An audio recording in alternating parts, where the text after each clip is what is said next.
When will the government put some action behind their words and treat this crisis with the urgency that it deserves? When will the Liberal government support Canadians and cancel once and for all this carbon tax? Climate change is real, the consequences are serious, and we are facing an emergency today.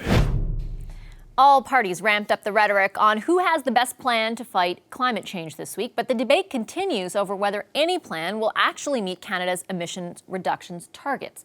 The Liberal government kept the former Conservative government's targets when negotiating the Paris Accord. Meanwhile, NDP leader Jagmeet Singh hasn't been clear on whether or not he supports continued development of liquefied natural gas. Now it's the Green Party's turn. Will their plan meet or beat Canada's climate change goals? Elizabeth May is the leader of the Federal Green Party. She joins me now in studio. Hi, Ms. May. Great to see you. Great to be here. Thank you. Thank you for coming in. I want to start off by talking about, you obviously released your climate plan this week. Yes. And one thing really stood out for many of us who read it, and that is the adjustment in targets. Far more aggressive. Instead of 30% below 2005 levels, by 2030, you want to go to 60%. Yeah. Given that the latest report I saw said we're on track for only 19% below, is that feasible? How? The reality is that we can't discuss whether it's feasible because we have to do it, or we're talking about the loss of human civilization within the lifetime of our youngest children right now. So this is, really physics and atmospheric chemistry is boss in this scenario. Now, the reality is Canada signed on to a commitment to hold global average temperature to no more than a 1.5 degrees Celsius increase over what it was before the Industrial Revolution. That's the Paris target. The 30% was what we filed with the UN 6 months before Paris was negotiated. It was filed under Stephen Harper. It's always been inconsistent with the climate targets we agreed to in Paris. So what we've done as a party is say, look, we have this major report from the Intergovernmental Panel on Climate Change that came out October 8th of last year, and it made it clear we're in a climate emergency. And I did bring forward the motion. We had that emergency debate. But there's been no change in target. You can't keep pretending you're going to hit your Paris Agreement goal of 1.5 degrees if the target you choose has no chance of getting near that, even if we fully achieve it. But what if we're not even fully achieving it, as is the case now? That's why I'm asking about feasibility, because it will require a drastic level of additional action. Yes. And I just wonder, Absolutely. How feasible is it that can actually take place? Well, it's kind of like asking John F. Kennedy, how feasible is that you're going to get the man on the moon? What makes you think you can do that? I mean, you set a goal that's essential, and you use the tools that are available. Now, unfortunately, the Canadian so-called pan-Canadian framework was put together in the first year of Trudeau administration with the assumption that we have a bunch of friendly premiers out there. The federal government doesn't have to do much. They can play a backstop role. We'll just gather together what everybody else is doing anyway and call it a plan and keep Harper's target.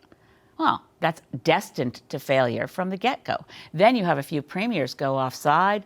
They're no longer Liberal premiers, they're Conservative premiers. They think their wedge issue is attacking carbon pricing, failing to understand that their responsibility as leaders is to understand climate science. And if you don't like carbon pricing, fine, what are you doing instead? So what we're saying is, here are the steps we can take as a country to get to where we need to go. We start with the essential step of making sure that all the electricity we use comes from renewable energy. This is totally doable. The price of solar right now globally has dropped to below the price of new coal. This is a sea change in what's available for renewable energy. But to get from one province to the other, which is the most efficient way to make the change fast, is to let those provinces that are already on 100% renewable provide that electricity at a reasonable price to those provinces that have to go off fossil fuels in terms of their electricity grid. This east-west electricity grid is also not modern, not ready to receive the kind of electricity we need and get it, for instance, from Hydro-Quebec that has plenty, into the Maritimes, which don't. So we have to think like a country.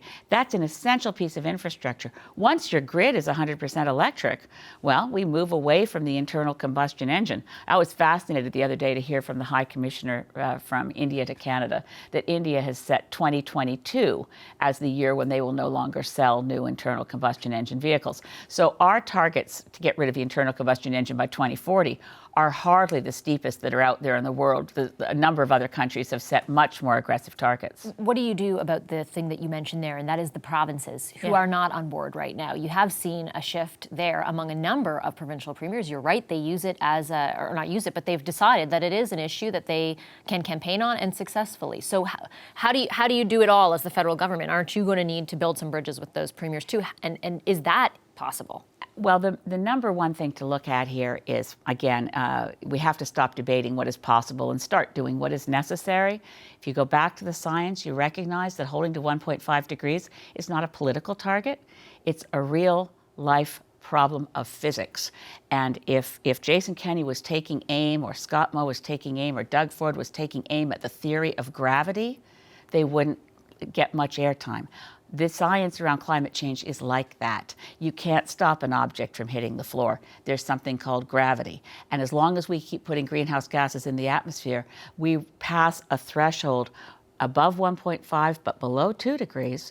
We pass a threshold where hanging on to human civilization becomes extremely doubtful. We don't want to pass that threshold. And as long as it's possible economically, which it is, possible technologically, which it is, then we do not have the option of saying we're not going to try. So you're talking, I understand that you're saying it's reality. I totally get that. But for them, there's another reality. There's 276,000 people employed by the energy sector. Yeah, and many of them are employed right now in clean tech and green tech. So you want to make sure that every worker has a job, that no region of the country is disadvantaged. That's why our approach cuts off foreign oil and says as long as we're using oil, we're going to use Alberta oil, we're going to use Canadian fossil fuels. But refined, right? Yes, but that means you have to refine it here instead of having pointless, divisive arguments about shipping raw bitumen to other countries to refine there. Will the federal government pay under your leadership for that refining? Well, it makes a lot more sense than paying for a pipeline to take raw bitumen to other countries to refine it there.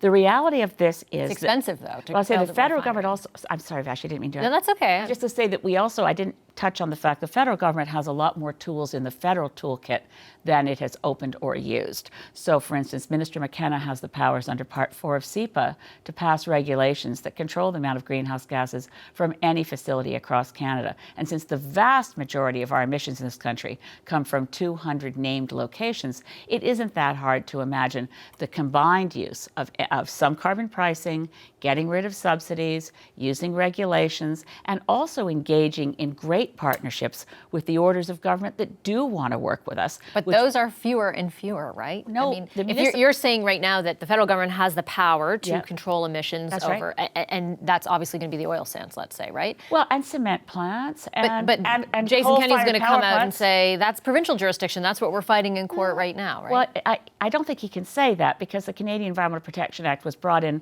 under Brian Mulroney, a Conservative Prime Minister, and the regulations over greenhouse gases are exactly the same regulatory mechanism protected by exactly the same federal jurisdiction as regulating effluent out of pulp and paper mills. Forestry is provincial. Effluents out of pulp and paper mills are controlled as pollution by federal regulation. So this is not breaking new grounds. I get that there's a legal argument, but I'm saying that's the one that's politically that's going to happen. Well, the other levels of government that want to work with us, I'm sure, are the municipalities of this country. It's the municipal order of government that's always been in the lead on climate action, and they know that taking action to reduce waste of fossil fuels saves money and brings down the costs for municipalities across Canada. We want to bring in electric buses so we get better transportation within our cities. We want to make sure we've lost our buses for remote areas and rural areas, whether you're talking Atlantic Canada, BC, or Saskatchewan. We need to have buses, for heaven's sakes. So when you How look are you going to pay for it all? Well, our plan is going to the Parliamentary Budget Office when we bring out our platform during the RIP period,